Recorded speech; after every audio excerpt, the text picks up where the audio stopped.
Well, who would have thought that Pet Simulator X would get in drama over extremely expensive stuff yet again?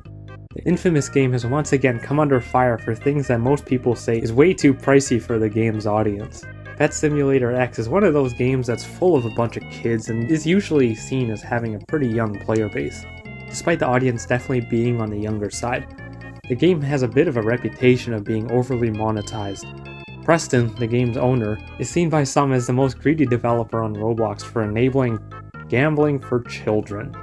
Several incidents involving money have led Pet Simulator X to be widely seen as the most money-hungry, cash-grabbing game on Roblox. So when Pet Simulator X got in drama for something being super expensive yet again, I don't think anyone was surprised. Roblox RTC put out this tweet a couple of days ago about Pet Simulator X's new Titanic balloon plushies they've got for sale. For the Titanic plushie of BIG Games Pet Simulator X, they cost a whopping $349.99 US dollars. The likely reason S for this? Very limited quantity, exclusive game code, size of plush, quality of plush. Obviously, as the news of these expensive plushies got out, the Roblox Twitter community began freaking out as per usual. The reactions were almost entirely negative, with people shocked at how a plushie with a game code could cost $350 US. And I have to agree with some parts here, as a plushie costing $350 USD is insane, even if it's a pretty big one like these. I'm not 100% sure, but I'm fairly certain it costs around $15 to $25 US to create one of the standard size custom YouTuber ones. Obviously, there will be a bit of a markup once they're for sale, as the company and the YouTuber have to make some money plus pay for other fees.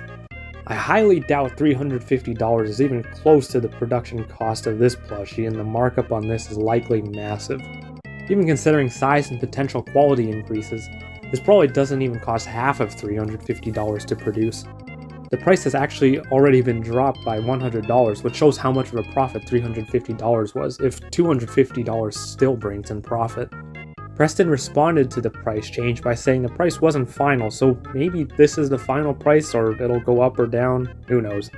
But I feel like a lot of people are missing the point of these plushies, because what's being sold I don't really feel is the plushie.